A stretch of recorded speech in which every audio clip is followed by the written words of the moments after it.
So my name is Eskil Amdal. I'm the CEO and pilot of the Flying Bulls, and we are at Millionaire FBO here in White Plains. I actually got here on board of this one, the P-38, and I flew it all the way to Salzburg in Austria. This video is sponsored by Piper Aircraft.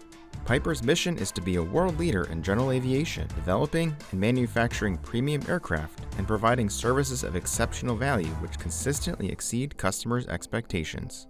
In 1999, the Flying Bulls was founded as a unit and a company, and we went from a couple of stickers on some friends' airplane to a fleet of mid 43, 44 airplanes that we have today.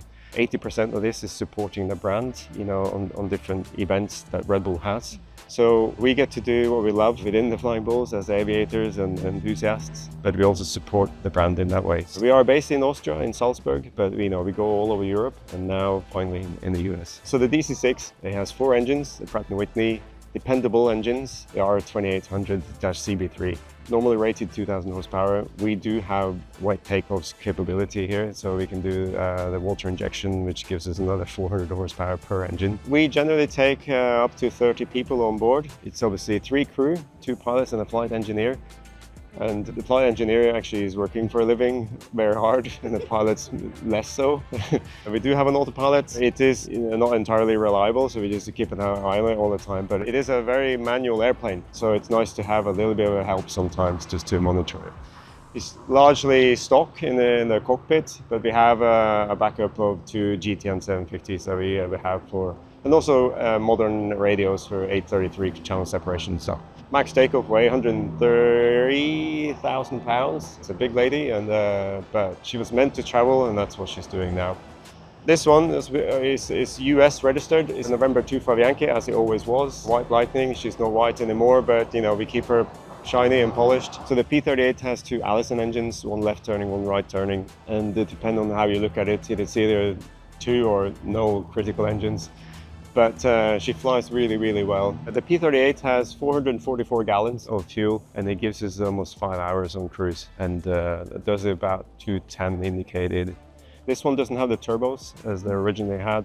It's complicated and a lot of maintenance, and we don't really need it because we don't fly that high. The P-38 had an accident here in the US. It's obviously a very famous White Lightning. She was then restored in Breckenridge in Texas, and we brought her home on a ship. So I think this is the first time she's actually crossed the Atlantic under her own power, which is pretty cool. The DC-6 went from Salzburg to Reykjavik in Iceland, and then from there to Goose Bay, and then Goose Bay to here. I flew this one. It was quite a few more stops, but she's got a good range. But it's an amazing journey. But everyone that's flown across the Atlantic in a smaller aircraft knows that there is a certain amount of mental stress around it. But it helps if it's an undercast, because then you can't see the water. It was always an intention to bring her back into what she really wants to do, is to do long journeys, right? She came out in 1957, 58. That's the second but last one out of Santa Monica, the factory, and she was born to do long journeys, and I think it was always an intention the last 15 years at least to try to make the crossing to come over back to the States with the P-38, of course. But then we need to make something more out of it. We're doing flights for Wings for Life, for our charity, to create awareness around that, and also to support the rest of the brand. And North America is our biggest market. They need to be a part of it too, and we have these fantastic physical airplanes that we need to continue to inspire. That's the coolest thing we do, is inspire young people on air shows, and we beg to differ from the social media to actually physical things, because I think that's going to last in the end beyond anything. So we have a few more flights here. We're going to support Formula 1 showrun in Chicago, and then we're going to be at Oshkosh for the whole week.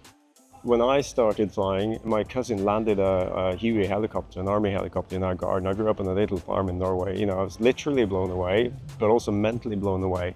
And I still remember this moment of eureka, that I have to try this, I have to do this, because this is like nothing else I've ever thought of.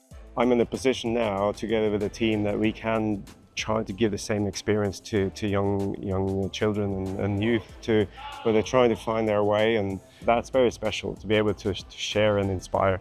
And of course, Red Bull gives you wings, but in so many different dimensions that we try to inspire and give people wings.